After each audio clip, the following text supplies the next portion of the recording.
Sir आप देख ही रहे होंगे दो इंडस्ट्री के जो दो सुपरस्टार कहे जाते हैं मिस्टर पवन सिंह साहब और खेसारी लाल यादव जी आपस में अब लड़ाई इतने तीव्र लेवल पर आ गई है। लाइव आते हैं, स्टेज पर आते हैं और एक दूसरे के खिलाफ किस बात पे लड़ाई है ये तो मैं भी नहीं आज तक समझ पाया हूँ। आपको किसने कहा था जो दोनों स्टार लड़ते हैं? मेरे को दोनों लाइव आते हैं, एक दूसरे के खिलाफ बातें करते हैं। अलग चीज है, लेकिन लड़ते हुए उनके नीचे जो है वो क्या नाम था कि हीरो लड़ते कहाँ स्टार को मैंने तो अभी देखा नहीं स्टार को लड़ते हुए।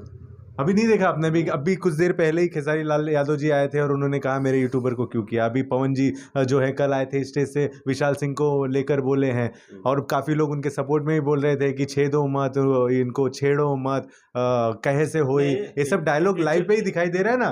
एक्चुअल वो गलत है। अगर किसी भी यूट्यूबर किसी पत्रकार के ऊपर इस तरह का, अगर सबको बोलने का हक है, हम लोग हमारी नहीं, मैं यूट्यूबर और पत्रकारों की बात ही नहीं कर रहा लाल सर। मैं सिर्फ ये पूछना चाह रहा हूँ आपको, अच्छा मतलब आपको लगता है कि दो सुपरस्टारों की भी लड़ाई नहीं है? मैं देव सर से भी, आपको भी लगता है यही?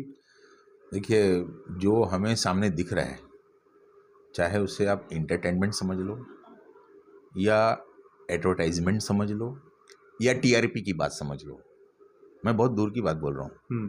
पर्दे के पीछे दोनों एक हैं। जब हमारे समाज को, देश को, डायरेक्टरों को, टेक्नीशियंस को दोनों की ज़रूरत पड़ेगी तो दोनों एक साथ मंच पे आते हैं और आएंगे भी। जब दोनों हेल्प करते हैं तब दिखाई नहीं पड़ता। कब आएंगे साहब, कब आएंगे? सालों तो गुजर गए, 2 साल से मैं घूम घूम के सवाल पूछ रहा हूँ कि ये विवाद कब खत्म होगा। पवन जी बड़े भाई हैं, खेसारी छोटे भाई हैं। ये देखो, ये रटा रटाया वाला आप बता रहा हूँ। सबसे बड़ा एग्जांपल ये पवन जी बोलते मैं हमारा खेसारी जी छोटे भाई हैं, खेसारी जी हमारे तो मेरे भी इंटरव्यू में बोला है बड़े भाई हैं। सबसे बड़ा एग्जाम्पल मैं आपको दे रहा हूँ कि हम डायरेक्टरों में Rajneesh Mishra is a director, वो खेसारी जी के साथ कंटिन्यू फिल्म कर रहे हैं, आप एक्सेप्ट करते हैं? हाँ, अभी पवन सिंह के साथ कर रहे हैं। कल ही लाइव पे स्टेज पे भी चढ़े थे, रजनीश मिश्रा सर खड़े भी थे साथ में। तो जब यहाँ पे सब लोग एक हैं तो ये मुद्दा जानबूझ के उछलता है, बट अच्छी बात है ना। जब तक यहाँ तक कि सर सुनिए, यहाँ तक कि वो स्टेज पे प्रियांशु नाम के जो म्यूजिक कंपोजर जिसने गाना बनाया था, वो बकायदा रजनीश और निशांत उज्ज्वल जी भी खड़े थे। बकायदा उनके सामने उन्होंने कहा है कि छेड़ो मत, ये मत करो। सीधा दूसरे स्टार को ये ऐसे सिचुएशन को अपनी आंखों से देख रहे हैं।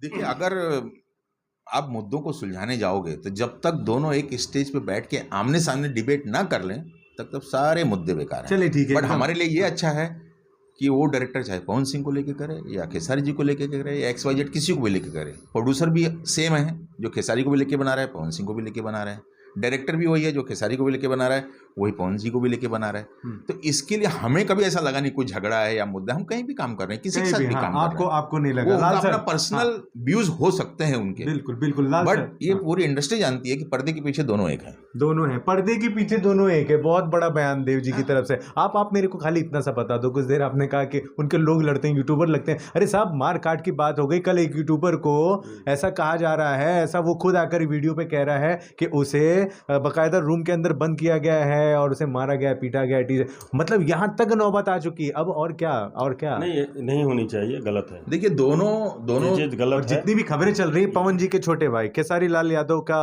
मैनेजर, ये वो क्यों फिर लिखा जा रहा है? कुछ तो होगा। देखिए, खेसारी जी बार बार अपने फैन फॉलोअर्स को बोल भी रहे हैं लाइव आके, और लिखते भी हैं कि मेरे जो फैन फॉलोअर्स हैं या पवन जी के जो फैन फॉलोअर्स हैं, पवन जी भी कहते हैं कि हमारे जो फैन फॉलोअर्स हैं वो आपस में हमारे मुद्दों को लेकर मटक रही है।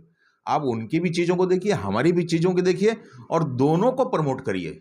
आप गाली गलौज आपस में मत करिए। उनके विचार अलग अलग हो सकते हैं, होने दीजिए, लेकिन फैन फॉलोअर्स अपने विचारों को, उनके विचारों को कोई एक्सेप्ट करके लड़ने लगते हैं, ना लड़ें। चलिए ठीक है, मुझे एक ही कहना है, हमारी भोजपुरी भाषा, जब हम भोजपुरी फिल्म हम लोग जितनी मेहनत से बनाते हैं, तो चलिए अच्छी है, आप इनके फ़ैन हैं, वो उनके फ़ैन है, फ़ैन होना बड़ी अच्छी बात है। आप लेकिन आपस में ना लड़ें। जिनकी भी सिनेमा हो, आप लोग सिनेमा थिएटर में जाकर, हॉल में जाकर उसको प्यार दें। परिवार में झगड़ाधन होते रहता है तो क्या है, जहाँ 5 नहीं ठीक है, ओके। एक आखिरी सवाल मैं सभी से पूछ रहा हूँ और मैं खुद इस बात से सहमत हूँ, मैं मानता हूँ इस बात को, भोजपुरी बदनाम हो रही है। मैं मानता हूँ इस बात को, भोजपुरी बदनाम हो रही है। आपको लगता है? बहुत लोगों ने हाँ भी बोला है, बहुत लोगों ने हाँ बोला है। मुझे नहीं लगता अभी तक किसी ने मुझे ना बोला है। नहीं, भोजपुरी देखिए, भोजपुरी अपने आप में एक बड़ा चीज़ है। तो भोजपुरी को कोई 2 लोग थोड़ी बदनाम कर सकते हैं, 5 लोग थोड़ी बदनाम कर सकते हैं।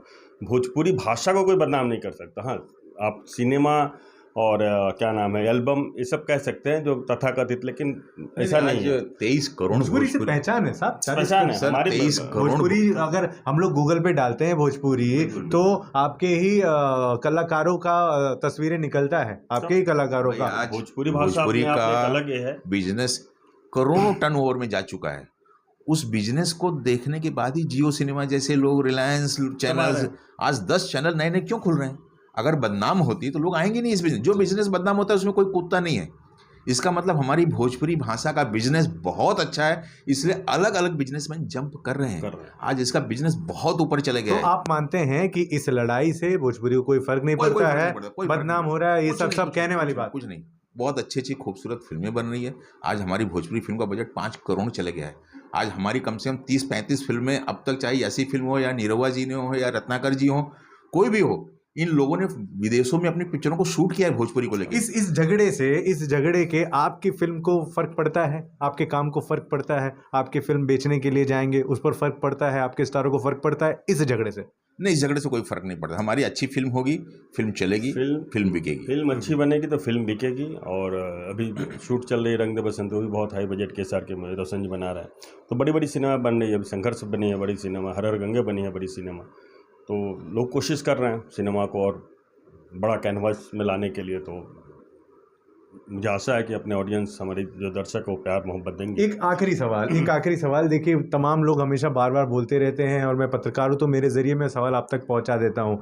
आज की तारीख में इस तरह से कहा जा रहा है कि इंडस्ट्री के जो डायरेक्टर हैं वो बेचारा एक वर्ड यूज़ किया जा रहा है इस वजह से क्योंकि वो एक मजबूर हैं। वो सिर्फ एक ही सुपरस्टार के साथ अगर कर रहे हैं और दूसरे की साथ फोटो तक चली गई तो अपने आप में एक बहुत बड़ी खनन मच जाती है, उसके करियर दाव आ जाता है, उसको अगली फिल्म मिलेगी नहीं मिलेगी, नफरत, जंग, फलाना ढकाना, बहुत सारी बातें। देव सर से शुरुआत करते हैं। आपको ऐसा ग्रुपिज्म जिसको एक शब्द में बोलते हैं, ऐसा शिकार करना पड़ा है, फिल्में हाथ से निकली हैं, हटाया गया है? क्योंकि मुझे नहीं लगता ऐसा नहीं हुआ होगा। नहीं, मेरे साथ तो ऐसे हुआ नहीं है, हटाना और लेना या फिल्म देना। बट बाबा आदम के ज़माने से हो रहा है। जिस एक्टर को या सुपरस्टार को या प्रोडक्शन हाउस को जो डायरेक्टर पसंद है वो हमेशा लिए गए हैं, वो डायरेक्टर लाए जाते हैं। लेकिन उसका मतलब ग्रुपनिज़म नहीं हुआ। हर प्रोड्यूसर का, हर प्रोडक्शन हाउस का अपना फेवरेट डायरेक्टर होता है। मैंने लगभग सारे स्टारों के साथ, सारे एक्टरों के साथ और अलग अलग प्रोड्यूसर के साथ मैंने काम किया हूँ, तो मुझे कभी फील ही नहीं हुआ। मुझे ऐसा लगा इस प्रोडक्शन हाउस का दामाद मैं ही हूँ, लेकिन हमेशा दूसरा कोई ना कोई दामाद आ ही जाता है। अच्छा, ये नहीं है ऐसी चीज़, ग्रुपिज्म एंड डायरेक्टर को फर्क पड़े किसी स्टार के साथ रहने का, आपको क्या लगता है? मुझे अपने काम पे विश्वास है तो मुझे फ़र्क नहीं पड़ता है। और हर जितने भी प्रोडक्शन हाउस है, मेरी सबसे अच्छी रिलेशन, ये नहीं है जो प्रोडक्शन हाउस में रिलेशन है तो मुझे ही काम मिले। तो एक प्रोडक्शन हाउस है, वहाँ पे हमारे इंडस्ट्री में जो भी जितने भी डायरेक्टर हैं सबको काम मिलना चाहिए। मैं भी काम कर रहा हूँ, तो मुझे नहीं लगता है जो मैं, अगर देव जी का एक प्रोडक्शन हाउस है तो मेरी अच्छी रिलेशन, हर फिल्म मुझे दें। भाई आज की डेट में बहुत सारे जो चैनल आए हैं और आज हमारे हर साल 100 फिल्में भोजपुरी की चाहिए, अच्छी कंटेंट वाली चाहिए चैनल को। तो वो 100 फिल्म डायरेक्ट करने के लिए 10 डायरेक्टर अच्छे नहीं हैं। अगर मुझे कहा जाए कि साल में 10 फिल्म डायरेक्ट कर दो तो मैं कर ही नहीं सकता हूँ। मैं ज़्यादा से ज़्यादा 2 या 3 करूँगा। बिल्कुल दोस्तों, तो मैं आपको क्या बताऊं कि ये एक ऐसे मुझे लगते हैं विषय हैं जिस पर चर्चा अगर करना शुरू वाकई में बैठकर करी जाए तो शायद 24 घंटे भी कम पड़ेंगे। लेकिन दोनों ही महानुभावों का जो डायरेक्टर है हमारे इंडस्ट्री से, इनका साफ तौर से कहना है कि भोजपुरी बदनाम नहीं हो रही है। 2 सुपरस्टारों की लड़ाई से इनको, इनकी फिल्मों को कोई फर्क नहीं पड़ता है, ठीक है ना? तो मुझे लगता है इतने दिन से मैं रिएक्शन ले रहा हूँ बहुत से लोगों का, आज ये थोड़ा सा अलग रिएक्शन आया है। मैं बहुत ज़्यादा खुश हूँ, एक्साइटेड हूँ। आप कितने हैं इनकी बातों को सुनकर? कमेंट बॉक्स में लिखिएगा। देव सर, भोजपुरी में ममता दीदी का एक डायलॉग है बांग्ला में, क्या हम भोजपुरी में उसको बताएंगे, लड़वो खेलबो ना जितबो, लोड़बो कोड़बो जितबो, लोड़बो कोड़बो जितबो, लड़ेंगे करेंगे और जीतेंगे। और हमेशा भोजपुरी भाषा जीतेगी, जीतती आई है। हम सब यहाँ पे सिर्फ हैं एंटरटेनमेंट जी का जो चैनल है, तो प्लीज़ आप लोग सब्सक्राइब कीजिए, आशीर्वाद दीजिए। बहुत अच्छे पत्रकार हैं, हमारे बहुत अच्छे मित्र हैं, तो प्लीज़। अरे सर, क्या बात है, थैंक यू वेरी मच। इस पूरे इंटरव्यू में सबसे ज्यादा खास वाली बात वो आखिरी वाली थी जिसमें इन्होंने मेरा प्रमोशन कर दिया। इनसे कोई सवाल हो तो प्लीज कमेंट बॉक्स में लिखिएगा दोस्तों, कोशिश करेंगे आपके जवाब यहाँ तक पहुँचा दें। ओके, नमस्कार, प्रणाम। जय भोजपुरी।